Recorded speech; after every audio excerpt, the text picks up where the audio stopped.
Penyidik Polda Metro Jaya telah memeriksa Presiden ke-7 Republik Indonesia Jokowi dan menyita ijazah SMA dan S1 milik Jokowi. Hari ini penyidik juga memeriksa sejumlah relawan Jokowi yang juga pelapor Roy Suryo CS di kasus ijazah palsu Jokowi. Lalu apakah polisi akan segera menetapkan tersangka dalam kasus ini? Kita bahas bersama dua narasumber di studio. Ada penyidik ijazah Jokowi, Roy Suryo. Selamat petang, Bung Roy. Petang. Sehat-sehat. Dan juga ada Ketua Umum Solidaritas Merah Putih, Bapak Sylvester Matutina. Selamat sore, petang. Sore, Bang.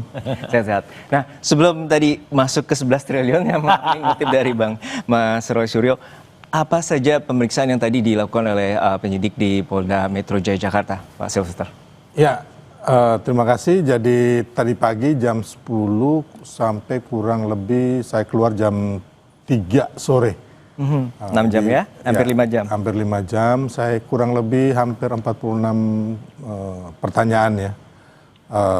Kebanyakan pertanyaan sama waktu saya diminta jadi saksi pelapor oleh Pradi Bersatu di Polres Jakarta Selatan. Intinya penyidik menanyakan kejadian yang waktu itu saya ada bersama Mas Roy di beberapa syuting di media ya.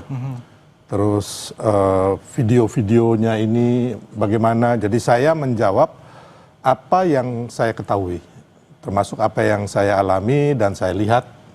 Ya intinya bahwa saya tidak melebih-lebihkan, tidak mengurangi apa yang saya tahu, saya jawab tadi waktu penyelidikan oleh Polda Metro Jaya lah. Gitu. Penyidikan, maaf. Dari 46 pertanyaan, apa yang paling krusial dari pertanyaan penyidik? Ya intinya bahwa para penuntut ijazah palsu Pak Jokowi ini kan mengatakan bahwa ijazah Pak Jokowi palsu. Ada yang mengatakan 99,9%, ada yang 11 triliun, ada yang 100% asli. Ya saya yang ditanyakan itu ya saya jawab. Kejadiannya kapan gitu, waktunya kapan, jamnya kapan, ya kan. Jadi bahwa saya mendengar langsung gitu loh, itu yang saya jawab. Baik, artinya klarifikasi atas temuan dan juga apa yang diteliti atau dilihat oleh pihak pelapor. Baik, kita ke Mas Roy. Mas Roy, ya. Pak Jokowi sudah diperiksa, ya. Kemudian ijazahnya juga sudah disita. Emang udah disita benar? Mana berita acara penyitaannya? Belum. Nah, artinya ini kan menuju tahap penyidikan tadi yang dibilang bahwa nanti juga akan ada penetapan tersangka. Dan juga saat ini seperti apa? Apakah Mas Roy Suryo dan kawan-kawan akan menuntut adanya gelar perkara khusus? Gini, yang pertama katanya sudah disita. Kalau disita, biasanya kalau orang biasa ya, kan katanya dia mengaku udah orang biasa. Biasanya polisi itu gercep mengeluarkan, ini loh berita acara penyitaannya. Nah, sampai dengan hari ini belum ada. Katanya kan menyita 2 ijazah. Ijazah SMA sama ijazah S1 UGM. Kalaupun tidak berani menunjukkan ijazahnya yang SMA ataupun yang Universitas UGM, tunjukkan berita acara penyitaannya. Itu baru jujur dan polisi akan mendapatkan kepercayaan masyarakat. Kalau hanya begitu kan nggak ada. Apalagi kemarin di Polresta Solo ya, ketika diperiksa di ruangan yang sangat mewah itu, ya judulnya aja lounge, ya. Jadi ini loh, sekali lagi publik harus tahu pemeriksaannya itu bukan di ruang penyidikan, tapi di lounge Polresta Solo yang sangat mewah, ya. Gitu. Jadi ada sofa, kemudian itu kan pertanyaan masyarakat. Nih komentar, saya hanya baca komentar saja masyarakat tuh, gila pemeriksaannya kayak gitu ya. Itu pemeriksaan atau pijat gitu ya, gitu. Jadi artinya kan tidak clear. Baru saja diperiksa. Mungkin kita tanya langsung ke Pak. Kalau Pak Sylvester diperiksa lain gitu. Saya diperiksa di tentu pasti ditanya oleh ruang yang sempit ya. Dan saya pikir saya juga pernah diperiksa di ruang yang bagus juga.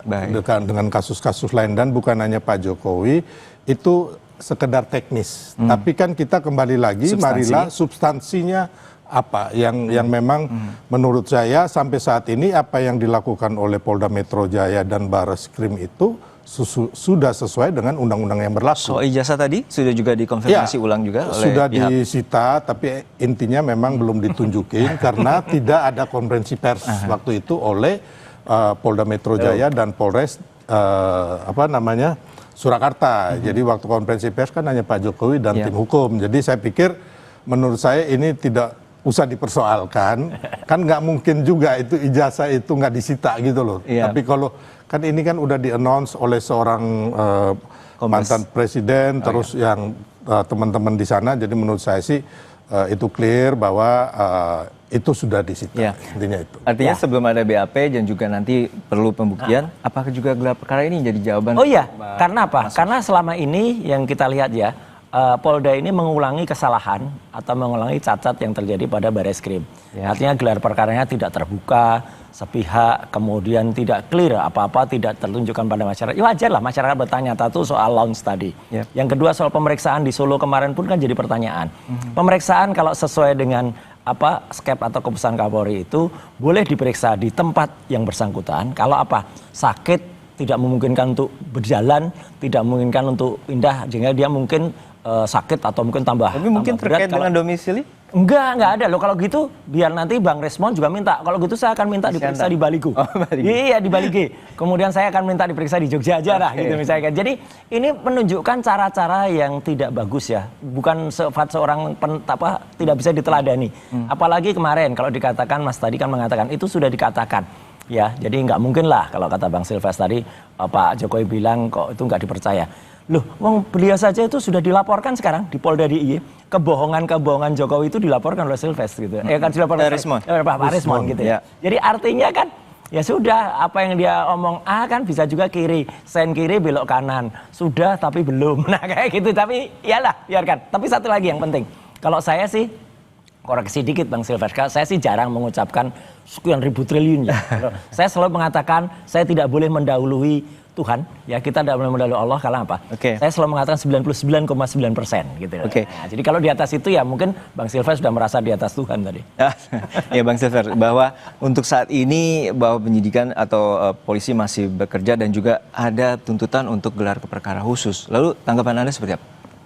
Ya nggak ada masalah kalau memang itu dimungkinkan oleh penyidik di Polda Metro Jaya dan itu buat kebaikan, kenapa tidak gitu loh. Dan memang ini menurut saya memang tempat yang buat Mas Roy dan kawan-kawan ini bisa melakukan argumentasi di situ ya dengan bukti-bukti yang mereka punyai. Tapi kembali lagi Mas Roy dengan tidak mengurangi rasa hormat saya, sampai saat ini saya mengatakan bahwa bukti-bukti yang diajukan Mas Roy dan kawan-kawan ini nol atau zong. Itu yang meyakinkan bahwa Anda menyebut 11 triliun tadi? Ya, kenapa? Karena gini, Bang, jadi intinya yang diteliti oleh Mas Roy dan kawan-kawan ini hanya satu potong foto yang ada di media sosial atau digital. Digital, bukan asli gitu ya? Bukan asli, bukan original, bukan analog, yang seperti diteliti oleh laboratorium forensik Mabes Polri. Analognya nggak berani keluar. Jadi gini, dan makanya Mas Roy, apabila Anda mau menuduh orang ijazah palsu, Anda harus punya bukti ini dulu. Artinya yang jangan sampai suruh Mabes Polri yang nyari buktinya. Ini kan repot gitu. Jadi ijazahnya udah ada. Face comparison terus kemudian nggak bisa, karena yang diteliti itu adalah digital gitu loh, bukan ijazah palsu yang asli atau ijazah asli yang asli. Ini yang saya bilang tadi ya kan, bahwa sekarang ini tidak dibenarkan gitu karena memang untuk fotokopi ya kan, untuk jadi alat bukti di pengadilan bisa apabila ada pencocokan dengan yang asli. Itu ada. Tapi kalau dari awal diteliti ini hanya fotokopi, kita ini membohongi rakyat gitu loh. Nggak ada. Ini asli seperti apa? Inilah kemajuan teknologi ya. Kalau kemajuan teknologi itu misalnya apa? Misalnya ijazah itu belum berani dikeluarkan yang asli. Kan selama ini nggak berani dikeluarkan. Sampai gelar perkara khusus pun ini masyarakat harus tahu. Ijazah asli itu tidak pernah ditunjukkan. Ya, tidak pernah keluar. Alasannya nanti bersidangan. Persidangan yang mana? Kalau persidangannya yang ada di Bareskrim itu naik ke persidangan, itu baru akan keluar. Tapi kalau yang ini udah ada cara. Pemeriksaan harusnya di Jakarta saja di Polda Metro, takut pemeriksaannya kemudian di Polresta Solo, nggak kelihatan. Kan seperti contoh di Polda Metro tuh, meskipun dilipet-lipet kan kelihatan ijazahnya. Kalau ini enggak gitu. Jadi Oke. Kita lanjutkan kembali di jeda Kompas Petang untuk Mas Rosyuro dan Bang Silvester hanya di Kompas Petang.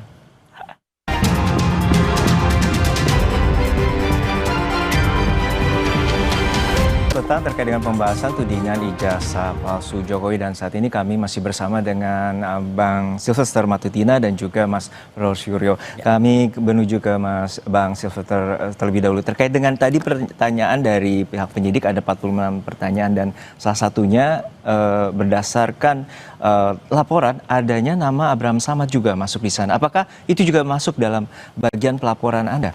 Oh enggak, kalau yang Bang Abraham Samad enggak. Kebetulan yang itu kan Bang Roy, yang intinya waktu itu menjadi narasumber di berbagai media lah, dan itu kita langsung berhadapan. Dan kebetulan yang melapor itu ada di tempat juga. Oke. Jadi mereka jadi saksi melihat langsung, bukan lagi dari tayangan di video. Jadi intinya bahwa ya saya menjawab apa yang terjadi, yang saya lihat dan bukan saya rasakan lah, intinya yang saya lihat, saya dengar gitu. Oke, untuk Mas Suryo, bahwa ini ada nama-nama, ada 12 nama yang kemungkinan besar juga akan menjadi masuk dalam tahap penyidikan dari pihak kepolisian. Apakah ini juga bagian yang seperti yang bilang kriminalisasi? Betul, jadi ini akan menjadi catatan yang sangat tidak bagus ya untuk pemerintahan ini. Kalau saja seperti Bang Abraham Samad, kemudian juga Bang Michael Sinaga, kemudian ada juga satu Bang Ian, ya panggilannya Ian itu. Terus satu lagi yang saya juga malah nggak ngerti itu kok bisa masuk, karena saya nggak pernah ketemu, jarang Bang Aldo ya, Babe Aldo. Itu juga masuk. Jadi di antara 12 nama itu ada 3 klaster kalau menurut saya. Klaster untuk peneliti, saya RRT ya, saya Dr. Ismon dan Dr. Tifa. Kemudian ada dari kelompok TPUA, ya, kemudian ada media. Kalau sampai media itu kemudian dikriminalisasi di tahun ini baru sejarah bagi Indonesia, ya, karena media saja bisa dikriminalisasi, gitu loh. Kemudian kalau sampai kami para peneliti itu dikriminalisasi, waduh, itu juga catatan buruk bagi pemerintahan ini. Jadi ini harus hati-hati sebenarnya. Polisi itu harus disadari atau tidak, dia justru akan memperburuk citra Republik ini, apalagi kalau sampai para ulama itu juga dikriminalisasi. Jadi artinya itu yang terjadi.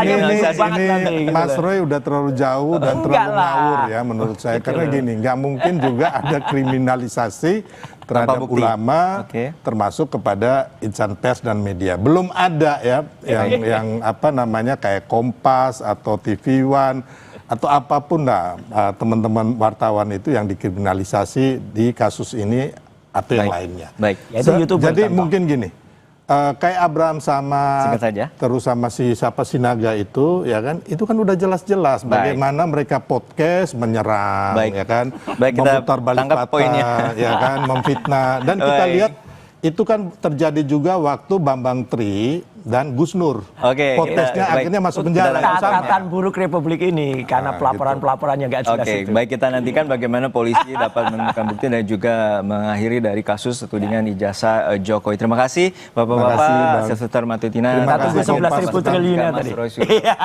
Oke, makasih. Selamat petang.